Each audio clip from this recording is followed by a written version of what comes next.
Welcome to job box 360 YouTube channel. Friends, SSC GD constable ఎగ్జామ్లో భాగంగా important క్వశ్చన్స్ని మీకు ఎక్స్ప్లెయిన్ చేయడం అయితే జరుగుతుంది.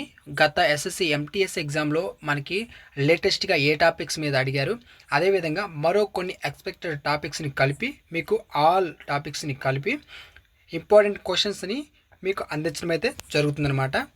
కాబట్టి అప్లోడ్ చేసినటువంటి ప్రతి వీడియోని ఎక్కడా స్కిప్ చేయకుండా చివరి వరకు చూడడానికి ట్రై చేయండి. ఈ క్వశ్చన్స్ అన్నీ చాలా ఇంపార్టెంట్. ఇంకా ఎవరైనా వీడియోని కానీ లైక్ చేయనట్టయితే ఒక లైక్ చేయండి. మీరు లైక్ చేయడం ద్వారా ఇంకొక నలుగురికి ఈ వీడియో అనేది రికమెండ్ అవుతుంది. కాబట్టి లైక్ చేసి సపోర్ట్ చేయండి. మన ఛానల్ ఫస్ట్ టైం చూస్తున్నట్లయితే మన ఛానల్లో ఇటు ఎస్ఎస్సి కానీ అదేవిధంగా రైల్వేకి సంబంధించి కానీ ఇంపార్టెంట్ జీకే సెక్షన్ ఏదైతే ఉందో ఈ యొక్క జీకే సెక్షన్ సంబంధించినటువంటి వీడియోస్ అనేది అప్లోడ్ చేస్తూ ఉంటాం. కాబట్టి సబ్స్క్రైబ్ చేసుకొని ఫాలో అవుతుండండి. మనకి టెలిగ్రామ్ గ్రూప్ కూడా ఉంది. ఎవరైనా గ్రూప్లో జాయిన్ అయినట్లయితే గ్రూప్లో కూడా జాయిన్ అవ్వండి. దానికి సంబంధించిన డిస్క్రిప్షన్లో లింక్ అనేది ఇచ్చాను. ఈ యొక్క గ్రూప్లో మీకు ఎక్స్ప్లెయిన్ చేస్తున్నటువంటి ఏవైతే క్వశ్చన్స్ ఉన్నాయో వీటికి విత్ ఆన్సర్స్తో పీడిఎఫ్స్ అనేది ప్రొవైడ్ చేస్తాను. అదేవిధంగా ఎగ్జామ్స్కి సంబంధించి ఏదైనా అప్డేట్స్ వచ్చినట్లయితే మీకు టెలిగ్రామ్లో యూట్యూబ్లో కంటే టెలిగ్రామ్లోనే ముందుగా మీకు పోస్ట్ చేయడం జరుగుతుంది. ఓకేనా? ఒకవేళ యూట్యూబ్లో కొన్నిసార్లు వీడియో అప్లోడ్ చేయకుండా మీకు టెలిగ్రామ్లో అప్డేట్స్ అనేది రావడం జరుగుతుంది.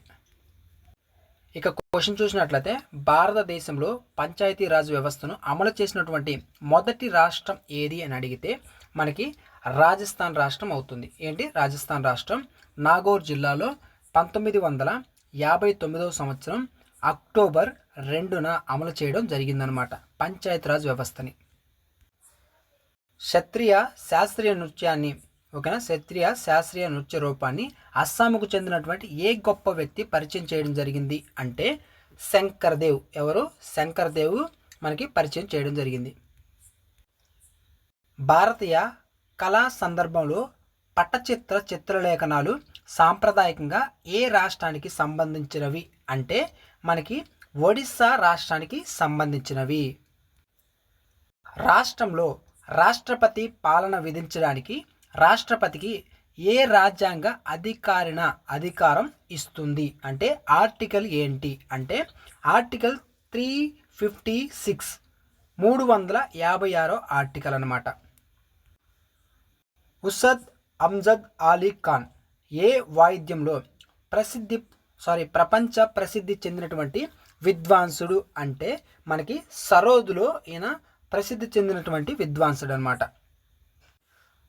ఒలింపిక్ పథకాన్ని గెలుచుకున్నటువంటి మొదటి భారతీయ మహిళ ఎవరు అంటే కర్ణం మల్లేశ్వరి గారు ఒలింపిక్ పథకాన్ని గెలుచుకున్నటువంటి మొదటి భారతీయ మహిళ. కింది వాటిలో భారతదేశంలోని పురాతన జాయింట్ స్టాక్ బ్యాంకు ఏది? జాయింట్ స్టాక్ బ్యాంకు ఏది అంటే మనకి అలహాబాద్ బ్యాంక్ అనమాట. ఏంటి? Allahabad bank. Silent valley national park ఏ భారతీయ రాష్ట్రంలో ఉంది? సైలెంట్ వ్యాలీ అనగానే మీకు గుర్తు రావాల్సింది ఏంటి? కేరళ. ఏంటి? కేరళ. కాంతి పరిక్షేపణం, ఓకేనా, రామన్ ఎఫెక్ట్ అంటాం. కాంతి పరిక్షేపణం దృగ్విషయాన్ని ఏ శాస్త్రవేత్త కనుగొన్నారు అంటే ఎవరు? సివి రామన్ కనుక్కోవడం జరిగింది. Option B correct answer.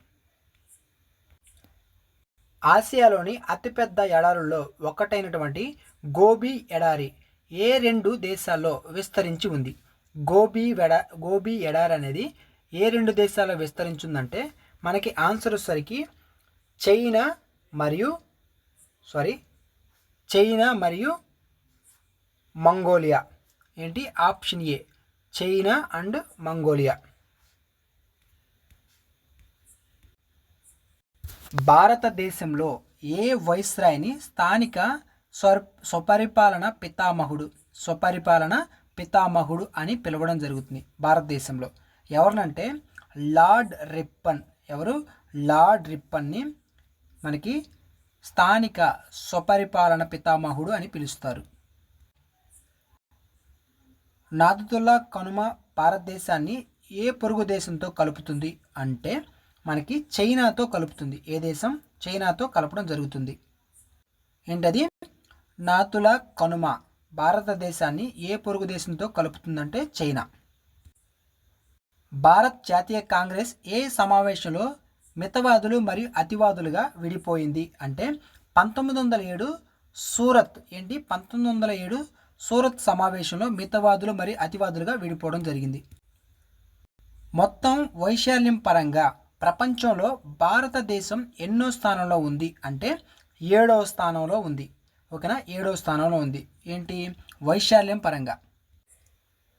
ఇటీవల డేటా ప్రకారం మన సౌర కుటుంబంలో అత్యంత ఉపగ్రహాలు కలిగిన గ్రహం ఏది అంటే శని గ్రహం. కందారియా మహాదేవ ఆలయం. ఓకేనా, కందారియా మహాదేవ్ ఆలయం ఏ యునెస్కో వారసత్వ ప్రదేశంలో భాగం అంటే మనకి ఖజురహో. ఖజురహో ప్రదేశంలో భాగం అన్నమాట.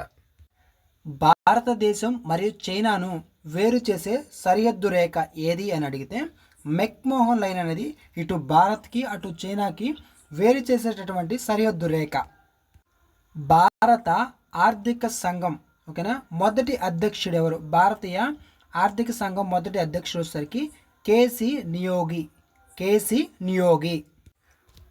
ప్రపంచంలోనే అతిపెద్ద నదీ ద్వీపమైనటువంటి మాజులి ఏ రాష్ట్రంలో ఉంది అంటే మనకి అస్సాం రాష్ట్రంలో ఉంది. ఎక్కడ? అస్సాం రాష్ట్రంలో ఉంది. హేమిస్ పండుగను ఏ కేంద్రపాలిత ప్రాంతంలో జరుపుకుంటారు? హేమిస్ అనేది మనకి లడఖ్లో జరుపుకుంటారు. ఎకనామిక్స్లో గ్రేషమ్స్ లా దేనికి సంబంధించింది? గ్రేషమ్స్ లా అనేది దేనికి సంబంధించింది అంటే కరెన్సీ చలామణి. ఓకేనా, కరెన్సీ సర్క్యులేషన్కి సంబంధించింది. కింది వాటిలో ప్రపంచంలోనే అత్యున్నత పౌర పురస్కారం ఏదంటే నోబెల్ శాంతి బహుమతి అనేది అత్యున్నత పౌర పురస్కారం అన్నమాట. ఎల్లో కేక్ అంతర్జాతీయ వాణిజ్య వస్తువు అయినటువంటి ఎల్లో కేక్ అంటే ఏమిటి? ఎల్లో కేక్ అంటే ఏంటి? యురేనియం ఆక్సైడ్ని ఎల్లో కేక్ అంటారు. ఓకేనా, ఇంపార్టెంట్, ఇవన్నీ చూసుకోండి. రామ్సర్ కన్వెన్షన్ అనేది దేని పరిరక్షణ కోసం